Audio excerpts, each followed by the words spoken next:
छोरी 2 के शुरुआत में काली अंधेरी रात में एक छोटी लड़की को दिखाते हैं जो एक लालटेन लेकर एक बहुत ही डरावनी खेत के अंदर इधर उधर भाग रही है। और ये यही खेत है जो हमने पहले छोरी पार्ट 1 में देखा था। असल में ये लड़की अपनी माँ को ढूंढ रही है। वो काफी ज्यादा डरी हुई है और परेशान होती है। तभी उसे कुछ अलग अलग छोटी बच्चियों की झलक दिखाई देती है जो उसे बोलती है, माँ बुला रही है, माँ बुला रही है। उन बच्चियों को फॉलो करते हुए वो एक कुएं के पास पहुंच जाती है। इससे पहले कि वो कुछ समझ पाए, एक जंजीर उसका पैर पकड़ लेती है और कुएं के साइड में बनी एक एंट्रेंस के अंदर कोई उसे खींच लेता है और हम बस उस बेचारी लड़की की चीख ही सुन पाते हैं। तभी एक खतरनाक सी शक्ल दिखाई देती है जो उसी डायरेक्शन में भाग रही है। शायद कोई राक्षस या कोई पैरानॉर्मल चीज थी जिसने उस लड़की को कुएं के अंदर खींच लिया। कहानी यहाँ से शिफ्ट होती है साक्षी पर, जो शहर में रहती है और अब एक स्कूल में टीचर है। लास्ट मूवी में साक्षी प्रेग्नेंट थी और अब उसने ईशानी नाम की प्यारी बच्ची को जन्म दी। ईशानी अब 7 साल की हो चुकी है। मतलब ये कहानी छोरी पार्ट 1 से 7 साल आगे बढ़ चुकी है। साक्षी क्लास में केवमैन के बारे में पढ़ा रही है कि कैसे पहले लोग अलग अलग रहते थे, लेकिन फिर उन्होंने एक समुदाय बनाया, अपनी बिरादरी बनाई। और ये सीन फिल्म की कहानी के लिए काफी क्रूशियल है। एनीवे, अब साक्षी प्रिंसिपल से बात करती है और रिक्वेस्ट करती है कि ईशानी के लिए होम क्लासेस अलाउ कर दी जाए क्योंकि उसकी मेडिकल कंडीशन की वजह से वो स्कूल नहीं आ सकती। लेकिन प्रिंसिपल क्लियरली मना कर देते हैं। उनका कहना था कि अगर एक बच्चे को छूट दी तो बाकी भी डिमांड करने लगेंगे। अब ये है रानी, जो राजवीर की वाइफ थी, जिसे हमने पार्ट 1 में देखा था। अब वो साक्षी के साथ ईशानी का ध्यान रखती है। ईशानी की मेडिकल कंडीशन ये है कि उसे सूरज की तेज रोशनी से एलर्जी है, उसकी स्किन जलने लगती है। इसी वजह से साक्षी और रानी उसे हमेशा सनलाइट से दूर रहते हैं।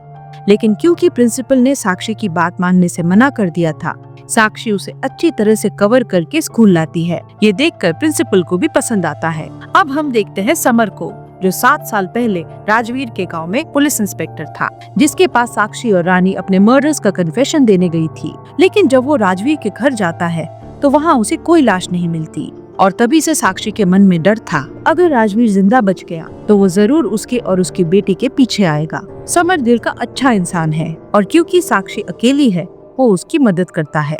तो पिछले 7 सालों से समर ही उसका ख्याल रख रहा है। इवन तो वो ईशानी को एक फादर की तरह पाल रहा था, लेकिन साक्षी के साथ उसका रिश्ता फॉर्मल था। साक्षी भी 7 साल से उसी के घर में रह रही थी, वो भी सिर्फ डर की वजह से। उसे ये डर था कि कहीं राजवीर वापस ना आ जाए। लेकिन समर उसे हिम्मत देता है कि अगर इन 7 सालों में किसी को आना होता तो वो अब तक आ चुका होता। जब समर और साक्षी बात कर रहे हैं तभी दूसरी ओर ईशानी घर में खेल रही है। अचानक उसे कुछ हलचल महसूस होने लगती है। तभी एक डार्क खतरनाक साया उसके पास आता है और उसे पोजेस करने लगता है। उसके बाद वो घर से बाहर चली जाती है। उसके पीछे पीछे रानी भी आती है। तभी दोनों को एक एम्बुलेंस में आए कुछ लोग किडनैप करके ले जाते हैं। जब साक्षी घर आती है तो उसे ना ईशानी मिलती है ना रानी। वो तुरंत समर को बताती है, जो एक सर्च ऑपरेशन स्टार्ट कर देता है। साक्षी घर पर ही होती है, अपनी बेटी के चले जाने के गम में रोती जा रही है।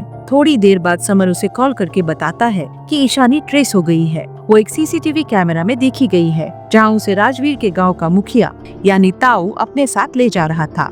वो लोग बिना टाइम वेस्ट किए सीधे उसी गांव में पहुंच जाते हैं, जहां 7 साल पहले सब कुछ शुरू हुआ था। वो वापस उसी खेत में आते हैं, जहां कुछ बच्चे साक्षी के सामने डॉल्स फेंक कर जा रहे हैं। जब साक्षी उन डॉल्स को देखती है तो उसके ऊपर ईशानी की ड्रेस का टुकड़ा लगा होता है। और जब समर और 2 कांस्टेबल्स खेत के बीच में आते हैं तो सारे बच्चे उन पर पत्थर फेंकने लगते हैं। ये सारे के सारे बच्चे लड़के होते हैं। फिर समर साक्षी को बचाने के लिए उसे एक साइड में खड़ा कर देता है, जिसे एक आदमी खींच कर ले जाता है। ये आदमी कोई और नहीं बल्कि उसका ही पति राजवीर है, जिसका आधा चेहरा रानी के 7 साल पहले अटैक करने की वजह से अजीब सा हो चुका था। सो बेसिकली देखा जाए तो 7 सालों तक ये गांव वाले साक्षी और ईशानी को ही ढूंढ रहे थे। इससे पहले कि साक्षी कुछ समझ पाती, कोई उसे पीछे से डंडा मारकर बेहोश कर देता है। समर बच्चों को रोकने की कोशिश करता है, हवा में फायर भी करता है, जिससे वो भाग जाते हैं। अब वो साक्षी के पास आता है, लेकिन तब तक वो गायब हो चुकी है। फिर हम देखते हैं कि साक्षी को किसी बेसमेंट जैसे जगह पे एक रूम में लाया जाता है। वहाँ गांव के सभी लोग जमा होते हैं। ताऊ सबसे कहता है कि राजवीर की बीवी और बेटी 7 साल पहले यहाँ से चले गए थे और उन्होंने उनकी प्रथा को तोड़ दिया है। वो बच्ची उसी दिन सैक्रिफाइस होने वाली थी, लेकिन बचा ली गई और इसी वजह से उनके गांव पर श्राप आ गया है। उनकी समृद्धि, खुशहाली सब कुछ चली गई है। राजवीर कहता है कि उसकी बीवी और बच्ची अब वापस आ गई है और अब उसका वादा पूरा हुआ है तो उसे दोबारा बिरादरी में शामिल कर ली जाए। लेकिन दाऊ बोलता है कि ये इजाजत तो प्रधान जी ही देंगे। दासी जो उनकी पत्नी है वो उनसे पूछकर ये फैसला बताएगी। अब हम एक काले लिबास वाली अजीब सी औरत को देखते हैं जिसे सब दासी माँ कहते हैं। वो एक डोर के छोटे से सुरंग में से प्रधान जी को इशारा करती है और हमें अंदर की एक झलक मिलती है। एक बहुत ही अजीब सा आदमी जो शायद इस पूरे प्रथा का असली प्रधान है। ये कोई आदमी था या फिर कोई अजीब सा राक्षस जो वहाँ जंजीरों से बंधा हुआ था और किसी पौराणिक भाषा में कुछ कह रहा था जो सिर्फ दासी ही समझ पाती है। उसके बाद दासी आकर ताऊ को बताती है। अब ताऊ कहता है कि साक्षी और उसकी बेटी को अगले 3 दिनों तक वहीं रखना है और फिर उसकी बेटी का सैक्रिफाइस किया जाएगा ताकि गांव का श्राप दूर हो जाए। और तीसरी रात को ही साक्षी का गर्दन खुद राजवीर काटेगा ताकि उसे बिरादरी में वापस ले लिया जाए। इससे पहले कि ये लोग आगे बात करें, वहाँ बने हुए दूसरे दरवाजे से बहुत सारे लेडीज की चीखने चिल्लाने की आवाजें आती हैं, जिससे सब डर जाते हैं। तभी साक्षी को एक अंधेरे कमरे में कैद कर देते हैं। साक्षी को वहाँ कैद करने के लिए कई सारे बच्चे आते हैं जो कहते हैं कि वो शोर ना करे नहीं तो वो जाग जाएगा।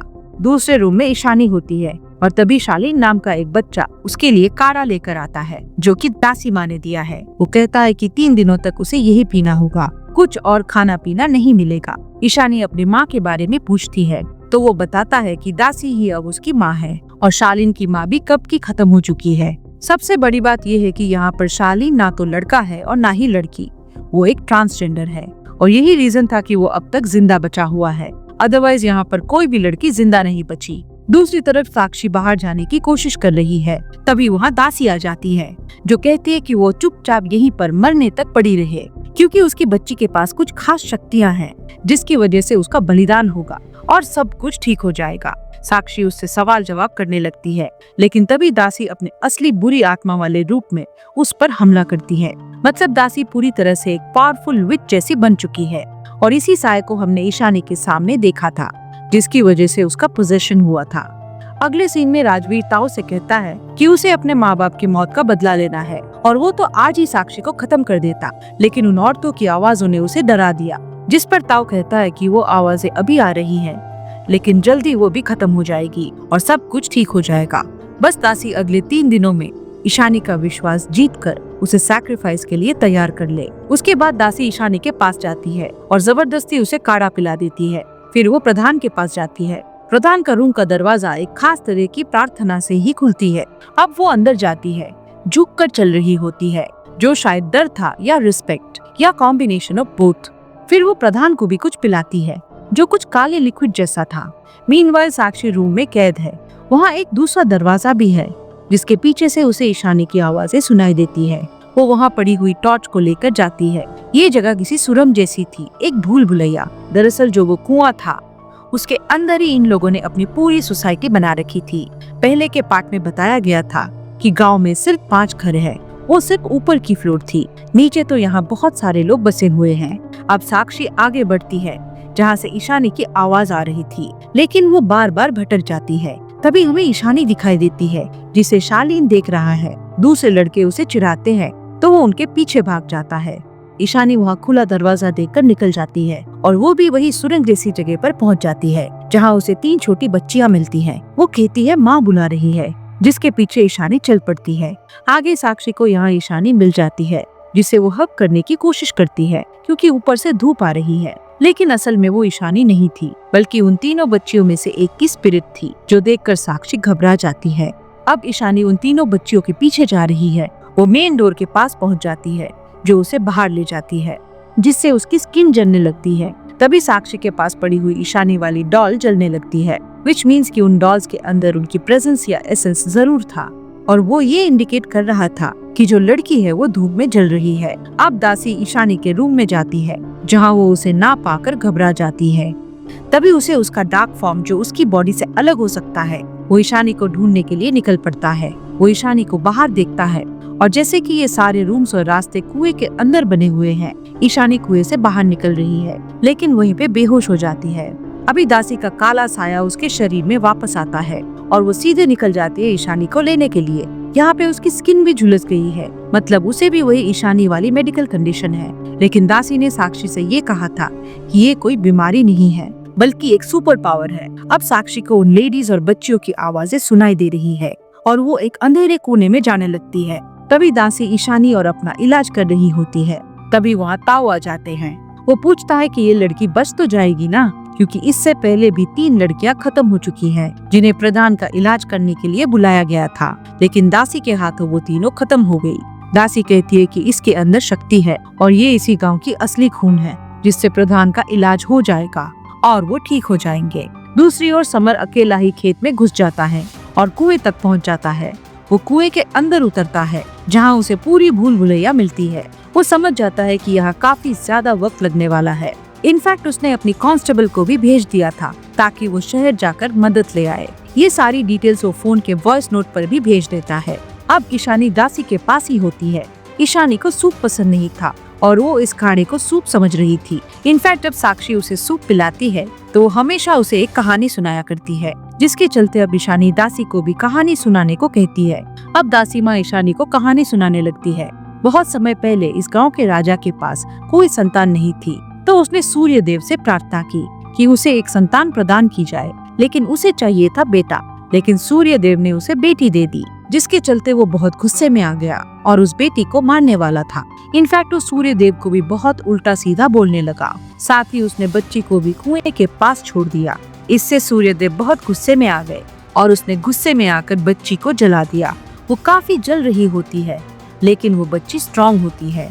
देखते ही देखते रात हो जाती है, यानी सूर्य देव भी उस बच्ची को जलाते जलाते थक जाते हैं और उस छोटी सी बच्ची पर उन्हें तरस भी आता है। लेकिन हुआ ये कि रात में एक केवमैन यानी आदि मानव आता है और उसे अपने साथ ले जाता है। वो अपनी शक्तियों से उसे ठीक कर देता है और वो आदि मानव असल में एक राजकुमार था। वो उस बच्ची को अपने साथ रख लेता है और जब वो बड़ी होती है तो उसे आदि मानव की सेवा करनी पड़ती है। और यहाँ बहुत सारी लड़कियाँ आ जाती हैं जो कि उस प्रिंस ऑफ डार्कनेस मतलब कि प्रधान को पसंद आ जाती है, तो वो उन्हें अपने साथ वाइफ बनाकर रख लेता है और उन्हें पावर्स भी देता है। ये सुनकर ईशानी बहुत खुश हो जाती है, लेकिन कुछ टाइम बाद उसके पेट में दर्द शुरू हो जाती है। सो बेसिकली इस पूरी कहानी में जो छोटी बच्ची थी जो बच गई थी, जिसे वो केवमैन यानी आदि मानव ले जाता है, वो और कोई नहीं बल्कि दासी खुद थी। वो अपनी ही कहानी इनडायरेक्टली ईशानी को सुना रही थी। इसी बीच साक्षी घूमते घूमते कमरे तक पहुंच जाती है, जहां उसे कई सारी औरतों की स्पिरिट्स मिलती हैं, जिनको इसी कमरे में लाकर मार दिया गया था। इनफैक्ट इतना ही नहीं, उनकी बच्चियों को भी यहाँ अलग अलग तरीकों से यूज करके मार दिया गया था। अब इन सभी लेडीज की स्पिरिट्स उस कमरे में ही बंद होकर रह गई है, जो बस रोती रहती है, तड़पती रहती है, लेकिन उन्हें मुक्ति नहीं मिलती और उन्हें मुक्ति चाहिए। मतलब ये सब साक्षी का विजन था, यानी ये सब पास्ट की झलक थी। तभी रियल राजवीर वहाँ आ जाता है और साक्षी को हंटर से पीटने लगता है। दासी आकर कहती है कि ईशानी अभी सैक्रिफाइस के लिए रेडी है, वो बड़ी हो चुकी है, मतलब उसके फोर्सफुली फर्स्ट पीरियड्स आ चुके हैं। ये सुनकर साक्षी बिल्कुल हिल जाती है। वो बार बार कहती है कि वो सिर्फ 7 साल की मासूम बच्ची है, लेकिन राजवीर उसे मार मार के अधमरा कर देता है। तभी दासी ईशानी के फर्स्ट पीरियड ब्लड प्रधान को ऑफर करती है। ये सारी इन्फॉर्मेशन थोड़ी वियर्ड जरूर है, लेकिन यहाँ कुछ सेंसिटिव इश्यूज दिखाने की कोशिश की गई है कि कैसे कुछ छोटी छोटी बच्चियों को मोलेस्ट किया जाता है। और यहाँ जिस प्रधान को दिखाया गया है ये और कोई नहीं द प्रिंस ऑफ डार्कनेस ही है, या ऐसा कह सकते हैं कि कोई डीमन या दानव है। अब ताऊ सबसे कहता है कि आज तीसरी रात है और आज ही रात सारा का सारा रिचुअल कंप्लीट हो जाएगा और सब कुछ ठीक हो जाएगा।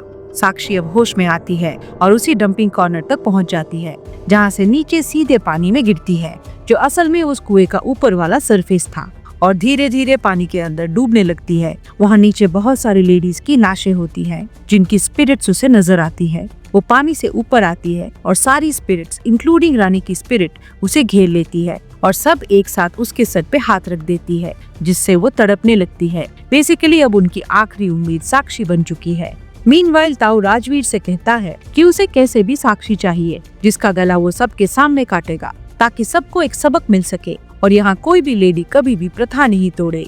लेकिन राजवीर गुस्से में आकर पहले ही साक्षी को अधमरा कर चुका है, जिसके चलते ताऊ उसे कहता है कि वो उसे जिंदा या मरता हुआ कैसे भी लेकर आए। ये बात शालीन सुन लेता है, जो साक्षी के पास जाता है, लेकिन रास्ते में समर उसे पकड़ लेता है और समर के पूछने पर वो सब कुछ बता देता है। अब समर शालीन से कहता है कि उसे साक्षी के पास ले चले और दोनों निकल पड़ते हैं। मीनवाइल ईशानी को एक दुल्हन के रूप में तैयार की गई है। उसका स्नान, श्रृंगार सब कुछ किया गया है। उसे बार बार वो 3 लड़कियों की स्पिरिट्स दिख रही है जिन्होंने इससे पहले बलि में अपनी जान गंवाई थी। सब लोग प्रधान के हॉल तक पहुँचते हैं। दूसरी तरफ राजवीर साक्षी को लेने जाता है, जो उसे उस कुएं की सीढ़ियों पर मिल जाती है और वो उसे बांध कर ले जाने लगता है, लेकिन वो उसे रोककर उल्टा उसे ही पीटने लगती है, क्योंकि अब उसके अंदर बाकी माओं की आत्मा ने शक्ति दे दी थी। वो राजवीर को पीट पीट कर लटका कर खत्म कर देती है।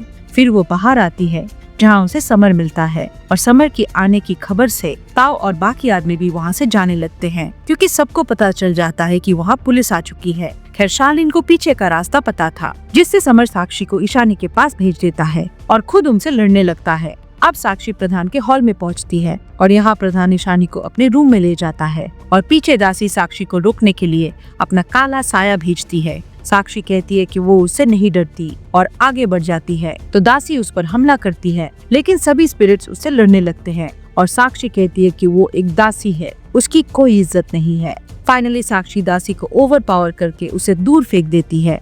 वो प्रधान के रूम का दरवाजा खींचने लगती है। तभी सारी स्पिरिट्स मिलकर उसका साथ देती है, जिसके चलते दरवाजा खुल जाता है। वो अंदर जाकर ईशानी को बचाती है, जो कि एक बॉक्स के अंदर बंद होती है, लेकिन प्रधान उसका ही रूप लेकर उसे हर्ट करता है और ईशानी की लाइफ फोर्स को चूसने लगता है। शायद यही वो चीज थी जिसके चलते वो खुद को हील करता था। साक्षी कुछ नहीं कर पाती, लेकिन तभी दासी का काला साया प्रधान को झटक देता है और उसे वीक बना देता है। उसका विशाल रूप छोटा हो जाता है, मतलब उसकी पावर्स खत्म हो रही थी। ईशानी बच जाती है। तभी समर की पुलिस टीम वहाँ आ जाती है। वो ताऊ को मारकर अरेस्ट कर लेते हैं। तभी दासी साक्षी के पास आती है। उसका मन परिवर्तन हो चुका है और वो कहती है कि वो आगे से किसी भी लड़की को दासी नहीं बनने देगी। एनीवेज, अब ये तीनों लड़कियां कुएं से बाहर आ जाती हैं, लेकिन प्रधान साक्षी के पैर में जंजीर बांधकर अंदर खींच लेता है। फिर वो दासी से कहती है कि हमें प्रधान को खत्म करना ही होगा, नहीं तो ये कभी नहीं रुकेगा। ये राक्षस सबको मार देगा। तभी कुएं का इंटरनल स्ट्रक्चर टूटने लगता है और वो प्रधान की तरफ ही बढ़ता है उसे खत्म करने के लिए, क्योंकि अब प्रधान यानी कि आदि मानव डीमन बहुत ही ज्यादा कमजोर हो चुका है। लेकिन क्या साक्षी प्रधान को हरा पाएगी? क्या वो इस काले साये को खत्म कर पाएगी? तो ये सब हमें फिलहाल दिखाया नहीं जाता, लेकिन क्योंकि यहाँ से निकलने के कई रास्ते थे, तो शायद नेक्स्ट पार्ट में साक्षी वहाँ से स्पिरिट्स के मदद से बाहर निकल आए। और इसी के साथ छोरी 2 की कहानी यहीं पर खत्म हो जाती है। उम्मीद करते हैं कि आपको ये डिटेल्ड एक्सप्लेनेशन पसंद आया हो, तो वीडियो को लाइक कीजिए और कमेंट में छोरी 2 लिख दीजिए। मिलते हैं अगले वीडियो में। नमस्कार।